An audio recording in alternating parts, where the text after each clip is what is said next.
Hey guys, we're going to do the next two verses in our Philippians series here, reading Philippians 2:12 through 13. Let me start just by reading them. Therefore, my beloved, as you have always obeyed, so now, not only as in my presence, but much more in my absence. Work out your own salvation with fear and trembling, for it is God who works in you both to will and to work for his good pleasure. So, we like to use this phrase when understanding the Bible and reading verses. When you see the word therefore, you always ask yourself, what's it there for? Get it? So it points you back to the previous passage. And it says, hey, remember what I just talked to you about? How Jesus humbled himself and he really descended all the way to death. And then God exalted him. Like, remember that thing I just said? Because of that, I'm giving you guys a new command. And the command, this is all one big sentence, right? We only have one period. He says, work out your own salvation. This is what I want you to do because of what Jesus did. So that's what the therefore is for. Now, he mentions that you guys have always obeyed. You've always been obedient, right? So that's an imitation of what he said Jesus did. Jesus was obedient to the point of death. He says, you guys have always obeyed. You've done a good job at that. So now, not only as in my presence, but much more in my absence. So it's important to remember that the reason that Paul is absent in this letter is because he is in jail. So he used to be able to tell them things in person and encourage them, but now he can't do it. He is absent. He's in jail. So he says, look, I'm not around anymore to tell you to do these things directly. While I'm gone, you need to work out your own salvation. Now, this can be a little confusing, the word salvation here, because you start to think, well, am I supposed to save myself? I thought only Jesus could save me. Well, the Bible uses salvation a lot of different ways. And there's a way you can say, I was saved, right? And that's a lot of us know what that means. But the Bible also says that you are being saved right now. So was saved being in the past, are being saved is what's happening right now.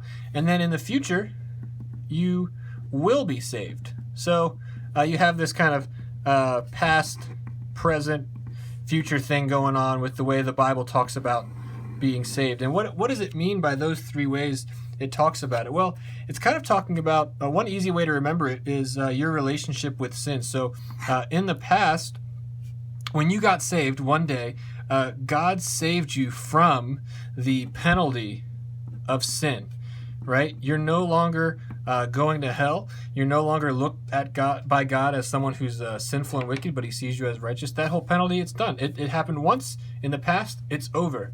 But now you're being saved. And a way to remember that is you're being saved from the power of sin, right? Because you still feel every day like, oh, I still have desires to sin. I still struggle with sin.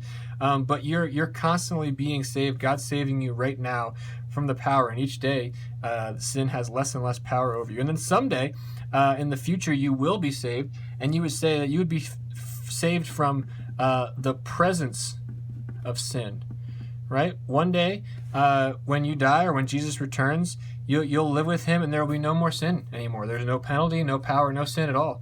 You're freed from that. And so when he says you need to work out your salvation, he's not saying you need to save yourself in the past and be freed from hell, do all that on your own. He's saying, no, I want you to work out this present tense being saved from the power of sin situation. You have to work that out now. That's what's going on in your life right now. But when he says work out your own salvation, he's not saying like you're doing this without God. He's saying, remember me, I'm absent, I'm gone, I'm not with you anymore. You need to figure out how to have a relationship with God without me, and to how to save yourself from the power of sin without me there, not without God, because he's going to talk later on that God's the one doing the work in our life. But guys, I'm in quarantine right now. Not Paul, but Shane, me. I'm not with you guys. I'm not present with you. This is a good time for you all to figure out, hey, how can I, in the absence of having people that are right next to me teaching me every day the Bible, how can I work on my salvation on my own? How can I work on these things by myself? So Paul goes on to say that you need to do this with fear and trembling. Now, that's also kind of a weird word. Why would I be afraid of working out salvation?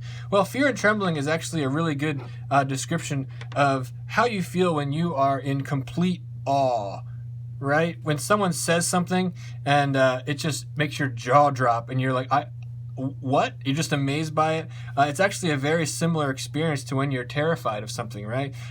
You kind of freeze and you don't know what to do. You can't even think or speak, right? It's breathtaking. There's a moment where you're just like, I don't even know what's happening right now. So fear and awe sometimes have a very similar effect on us. And so he says, you need to be in complete awe when you're working on your salvation, when you're fighting the power of sin. Well, why? Why should I be in such awe? Well, here he gives his reason here in the next verse here. The reason is because God himself is the one who is working in you, and he's doing two things. He's giving you a will, and he's causing you to work. When God is working in you, he changes your desires, and he actually changes your actions too.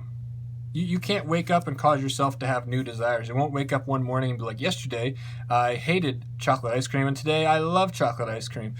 You can't change your own desires. If your desires are changing, it's because God's the one doing it in you.